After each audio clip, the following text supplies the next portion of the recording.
Tears turn to laughter, that child long ago. My soul starts to linger, it's home I know. If you catch me daydreaming now and forever, thoughts are carrying me along to that place we call home. Down that long road, throughout life we roam. Wherever I go.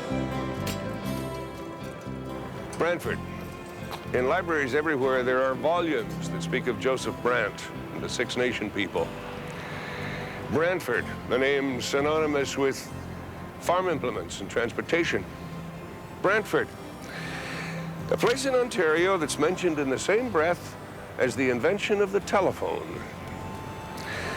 Come spend some time with us. We'll meet the First Lady of Canadian poetry. We'll take a walk through the colors of early journalism. Come and spend the next half hour with us, and we'll open the book on this city of Brantford, the city on the Grand.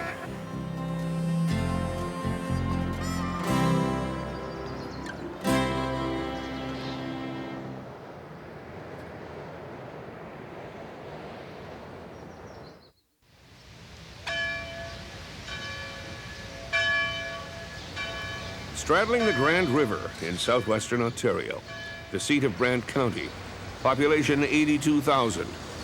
This community tells its collective story through street names, streetscapes, and monuments. You could say that Brantford is a place of monuments.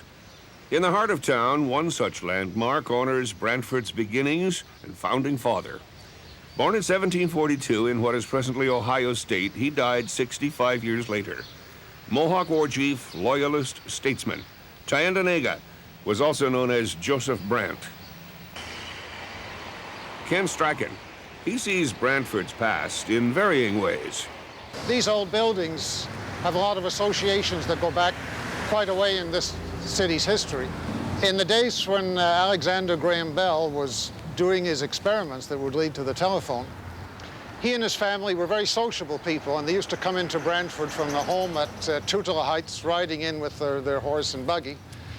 And young Alec was a keen chess player, as was a druggist named Charles Mason. And he and Mason used to get together frequently to play chess.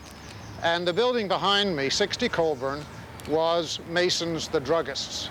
And downstairs or upstairs is where they used to play chess. The interesting story here is that his parents would be visiting other friends elsewhere in town, a few blocks away. And at a certain time, they'd want to go home and pick up young Alex. So what they did was they pressed a lever attached to a wire that rang a buzzer at the drugstore. And young Alec and Mr. Mason heard the buzz, would stop the game, and Alec would join his parents and go home. And that was a precursor of the telephone. The family home at Tutela Heights always remained foremost in Bell's heart. Author Lawrence Surtees. Brantford was, in his own words, his dreaming place, and the place that Alexander Graham Bell could take time away from everything, from his teaching duties, from his deaf students, except for occasionally he would bring one here from Boston to Brantford to spend often a month or two with him for private, intense study. He would sit over here in behind the trees, behind the house, and just think. And as he wrote to his father, this is where I come to dream.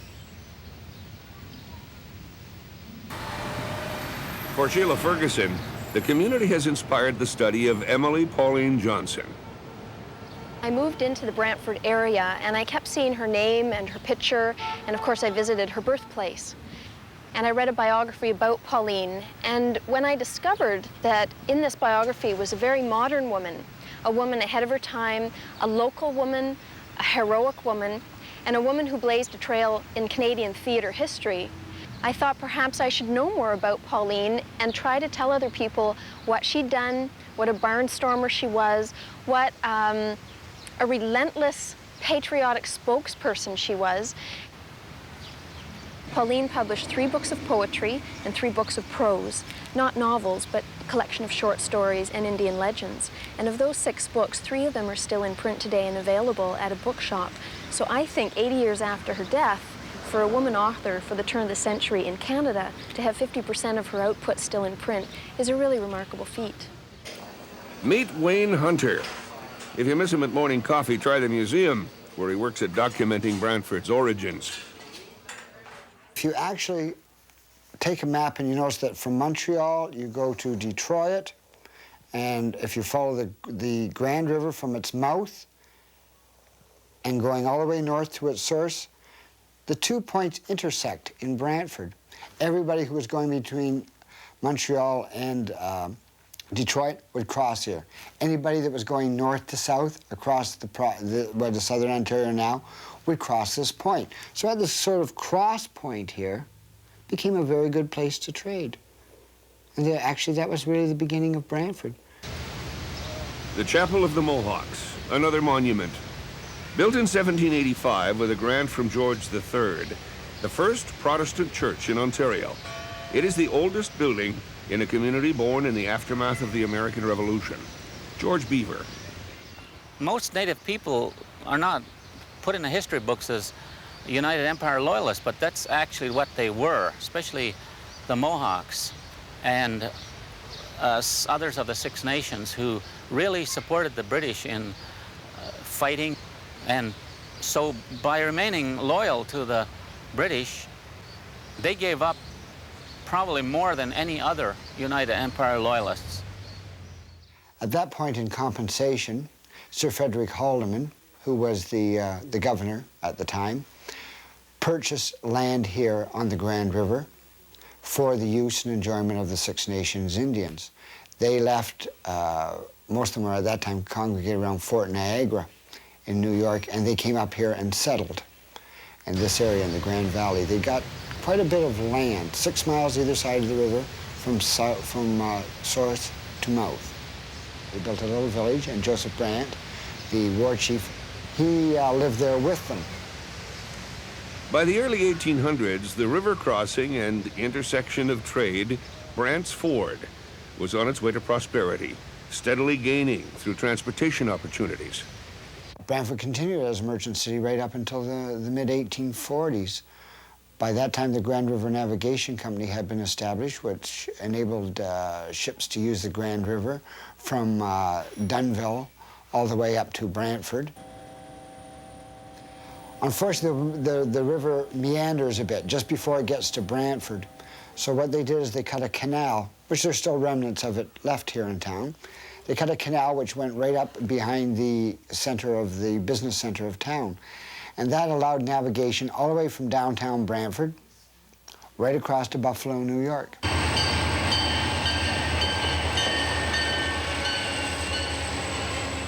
The canal link gave entrepreneurs an appetite for international trade.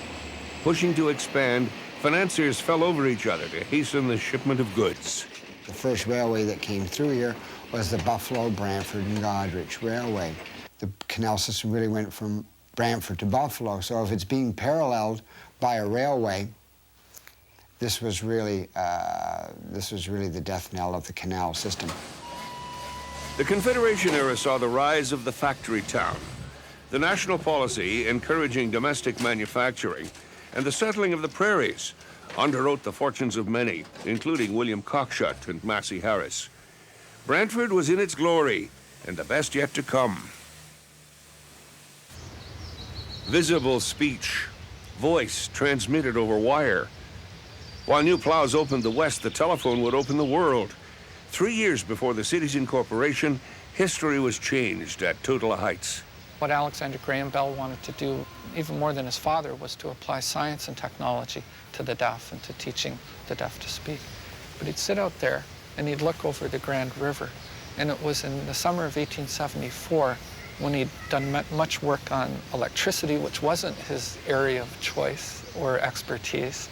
He had to learn about acoustics, and he had to learn about the anatomy of the ear to figure out how speech might be electrically transmitted.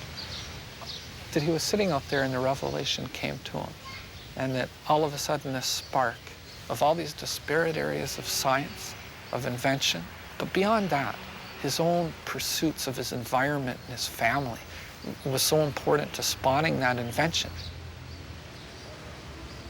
At that time, Brantford seemed to really, its economy really started to spin. I suppose it was the farm implement business. The other businesses that developed around it, we had breweries here, we had companies that made washing machines, even a company that made automobile in the early part of the century. The city became, although it was still a very conservative small town, it certainly had a very great veneer of wealth here. Public buildings started to increase. We became very fine public parks here, public monuments, an electric streetcar system, electric lights, impressive public buildings. A school, the Ontario School for the Blind, was located here. Another institution to see the light of day in the latter 1800s was the Brantford Expositor. Editor emeritus Ken Strachan has found parallels in his essays, inspired on Sunday morning bicycle tours, and those of an earlier editor, John Douglas. The more things change. This was one of a series of editorials that Mr. Douglas wrote. And this was about the appalling state of the sidewalks. He kept writing about these, how dangerous they were. There were holes in them, he said, big enough for a man to disappear into. And he finally ended up by saying he had a proposal to make. And that was that the mayor and the corporation be obliged to trot around Colburn Street and Queen Street and take their chances with the holes. And he said, that, I think, therein lies a remedy. And I thought that was good. But it rang a real bell for me, because about 10 years ago, I was out riding my bike in town, going on one of the main exits out of the city, and I was going bumpity, bumpity, bump, because the street had not been well maintained. So I wrote a piece in the Expositor, suggesting that the mayor and all the aldermen be placed upon bicycles and made to ride out Greenwich Street, I think it was. And then, sometime later, I came across what my predecessor had said on a very similar subject with the same sort of solution, 130 years before. And I felt like shaking his hand.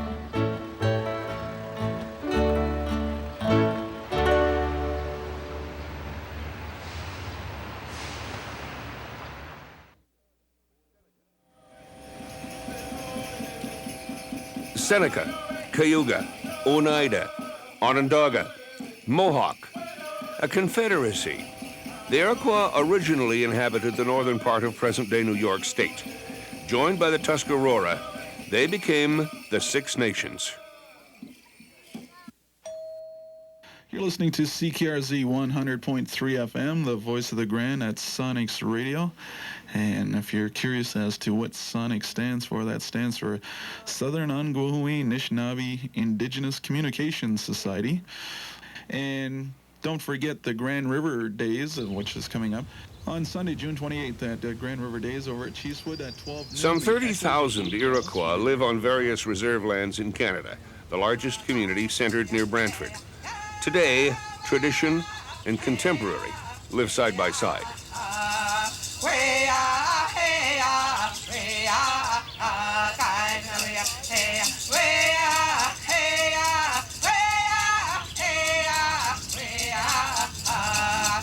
You can substitute MAX for at sum, so it'll be at MAX, and your range.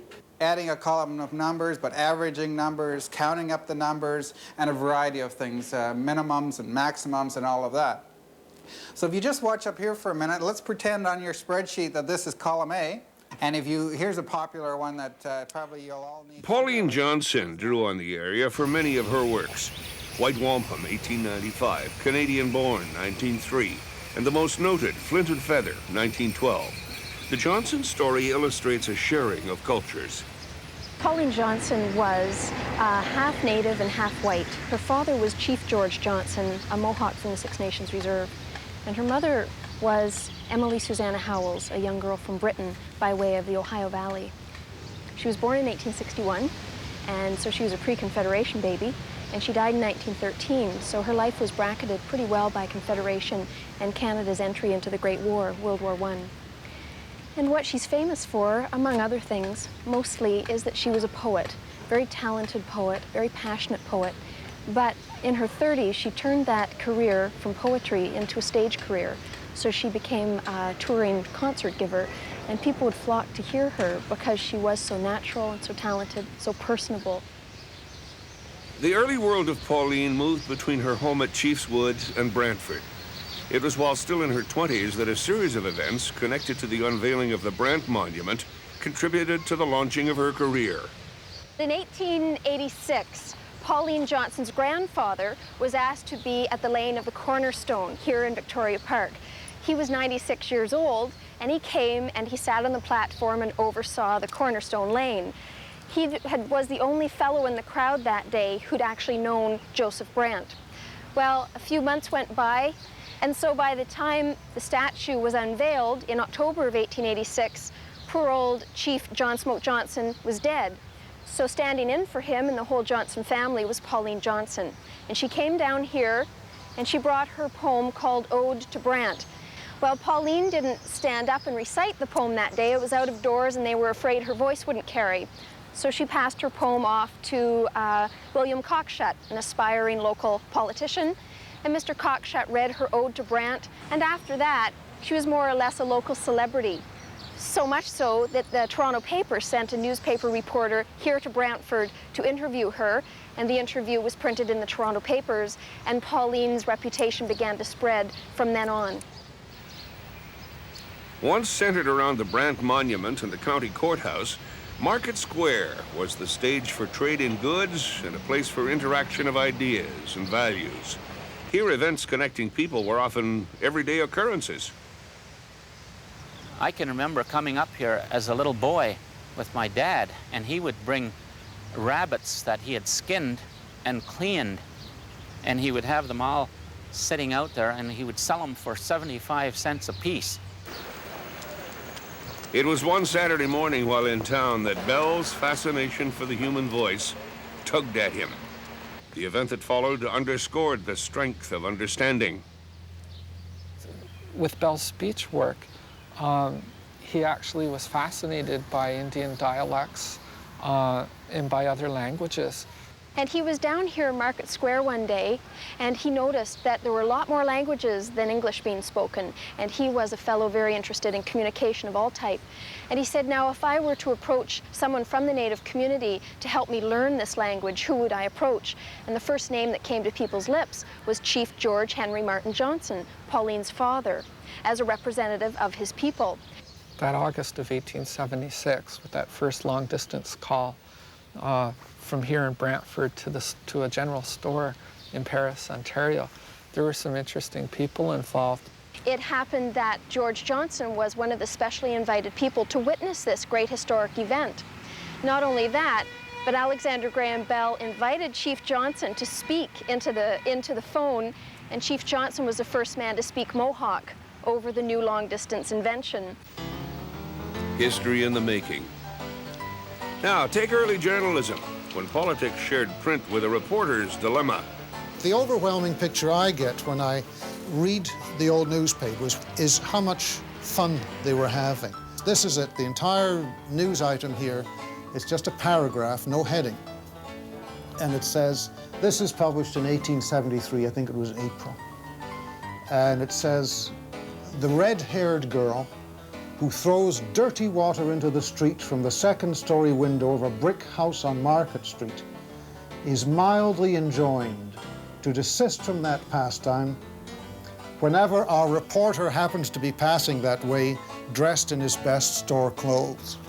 And I think that's just a wonderful little item. And I can see that naughty red-haired girl with the spirit attributed to ladies of red hair throwing water on this reporter wearing his best store-bought suit. And I think maybe there was something going on between them, or perhaps there had been.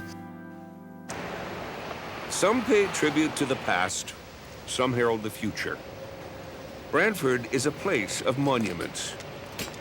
But perhaps its greatest is the inspiration inherited from its people. Leaders, risk-takers, an inventor, a poet.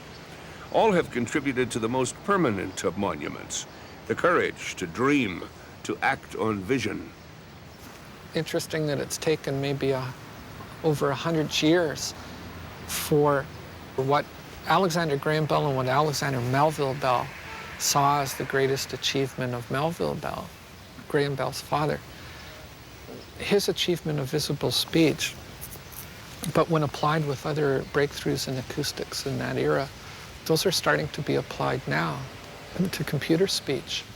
And one can only begin to imagine what the possibilities and impact of true computer recognition of speech will be. It will probably be something along the lines of what Bell could only imagine and be excited and enthusiastic about in the 1870s, about speaking over a wire. When Pauline Johnson lived here in Brantford in the 1880s or the early 1890s, she would have had her choice of several theater spaces she could have gone to. There were vaudeville houses and opera houses and church basements with a stage, and she probably would have gone out quite frequently to see guest speakers or traveling theater companies. Now, when it came her time to tour across Canada, she had the best of both worlds. She used to barnstorm through the back roads of Canada, and she'd end up performing in barns or funeral parlors or bars or saloons or sometimes grain elevators. So when she got back to the cities, she'd have her own dressing room and she'd feel very much the star that she was. But there was also a tragic part of her life, and out of that tragedy came a poem in 1911. She'd just been diagnosed by her doctor with terminal cancer. And so she went home and she penned this very personal poem, but I like to recite it because it speaks volumes about her courage and tenacity and her love of life. And she entitled it, "And He Said, Fight On." Time and its ally, dark disarmament, have compassed me about, have massed their armies and on battle bent, my forces put to rout. But though I stand alone and fall and die, talk terms of peace? Not I. They war upon my fortress, and their guns are shattering its walls.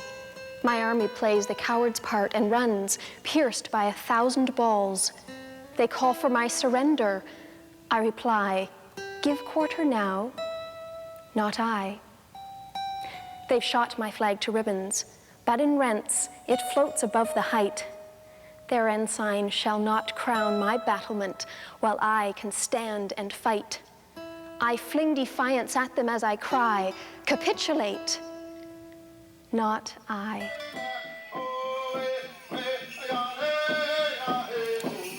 Brantford, this place of Pauline Johnson, of Joseph Brant, Alexander Graham Bell, this city on the Grand,